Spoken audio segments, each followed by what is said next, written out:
ఆరోగ్యం కావాలి అంటే ఎవరైనా ఎవరిని ఉపాసన చెయ్యమని చెప్తారు అంటే సూర్యనారాయణమూర్తిని ఉపాసన చెయ్యండి అంటారు. ఇప్పటికీ పిల్లల దగ్గర నుంచి పెద్దల వరకు సూర్య నమస్కారాలు చేస్తారు. ఆ సూర్య నమస్కారాల్లో కేవలం 10 విధములైనటువంటి భంగిమలతో చేసే నమస్కారాలు ఉన్నాయి. అవి తేలికగా చెయ్యడానికి వీలుగా ఉంటాయి.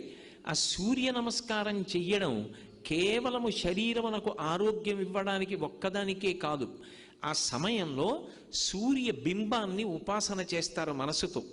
ఆ ఉపాసన చేసిన కారణం చేత దృష్టి నిలబెట్టడం కూడా అలవాటు అవుతుంది. దృష్టిని కేంద్రీకరించడం, ఒక విషయాన్ని పరిశీలిస్తున్నప్పుడు, ఒక విషయాన్ని చదువుతున్నప్పుడు, ఒక విషయాన్ని వ్రాస్తున్నప్పుడు దృష్టిని దాని మీదే కేంద్రీకరించగలిగినటువంటి శక్తి దేని వలన ఉత్పన్నమవుతుంది అంటే కేవలముగా ఆ సూర్య నమస్కారముల యందు